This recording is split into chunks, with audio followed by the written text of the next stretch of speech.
पुढचा प्रश्न बघूया आपण. प्रश्न 18वा विसंगत पद मधलं प्रश्न जर बघितला 18वा तर बघा, पहिली संख्या आणि ही दुसरी संख्या म्हणजे 2 आणि 5 यामध्ये फरक जर बघितला आपण तर 2 मध्ये 3 मिळवले तर 5 येतात. तसंच 4 मध्ये 3 मिळवले तर किती येतात? 7 येतात. तसंच जर दुसऱ्या याच्यामध्ये बघितलं तर 5 मध्ये काय केलंय त्यांनी 2 मिळवले आणि 6 मध्ये काय केले 2 मिळवले. तिसऱ्या संख्येमध्ये बघूया आपण, 6 मध्ये 2 मिळवले बघा, 6 मध्ये 2 मिळवले. 0 मध्ये पुन्हा 2 मिळवले. इथं बघा 7 मध्ये 2 मिळवले, 7 आणि 2 9. 3 मध्ये पुन्हा 2 मिळवले. म्हणजे जर आपण पहिलं बघितलं तर इथं 3 मिळवले, म्हणून पर्याय क्रमांक काय? पहिला हा विसंगत आहे. यानंतरचा प्रश्न बघूया आपण पुढचं. प्रश्न 19वा बघा. प्रश्न 19व्या मध्ये काय सांगितलेले, लक्षपूर्वक जर बघितलं तर आपल्याला लगेच लक्षात येईल बघा की प्रत्येक संख्यांचा दिलेल्या संख्येतील अंकांचा गुणाकार बघा सारखा येतोय.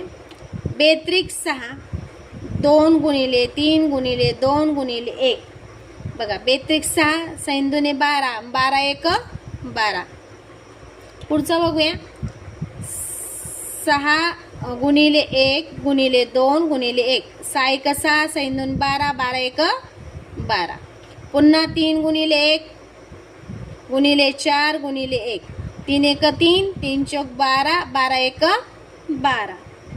पुढचं बघूया आपण, 2 गुणिले 6 गुणिले 2 गुणिले 1 बेसख 12, 12 दुने 24, 24 1 24. म्हणून पर्याय क्रमांक काय? 4 हा वेगळा आहे. बाकीच्या सगळ्या संख्यांचा गुणाकार हा 12 12 येतोय बघा, 12 12 12, पण याचा वेगळा येतोय. पुढचा प्रश्न बघूया आपण. प्रश्न 20वा. प्रश्न 20व्या मध्ये बघा, जर 209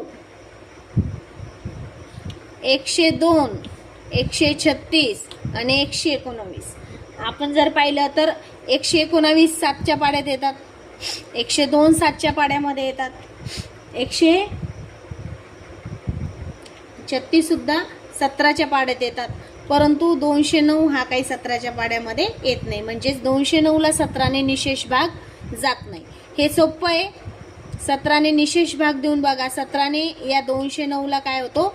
निशेष भाग जात नाही. म्हणजे बाकी उरतीचे, निशेष म्हणजे काहीच उरत नाही असं काही होत नाही. पण बाकीच्यांना जर तुम्ही 17ने भाग दिला तर हे सगळ्यांना निशेष असा भाग जातो. म्हणून पर्याय क्रमांक 3 हा वेगळा आहे. यानंतरचा पुढचा प्रश्न बघूया आपण. यानंतरचा पुढचा प्रश्न बघा,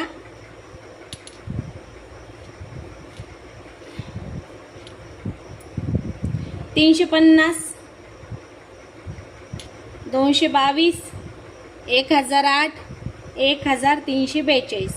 आता तुम्ही जर लक्षपूर्वक पाहिलं तर कोणी घनसंख्या वर्गसंख्या काही दिसते का बघा.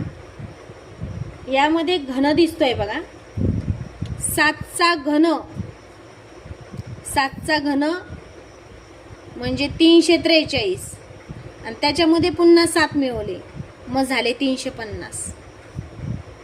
आता बघा 6चा घन आणि त्याच्यामध्ये 6 मिळवले, झाले 222. 10चा घन, 10चा घन काय आहे? 1000 आणि याच्यामध्ये किती मिळवायला पाहिजे होते?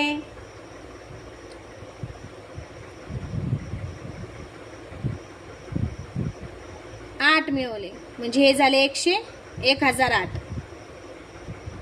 पुढं 11चा घन आणि त्याच्यामध्ये काय केले? 11च्या घनामध्ये 11 मिळवले, म्हणजे पर्याय क्रमांक 3 नंबरचा वेग आहे. याच्यामध्ये 10 मिळवायला पाहिजे होते बघा इथं, पण इथं 8च मिळवले, म्हणून पर्याय क्रमांक 3 हा वेगळा आहे.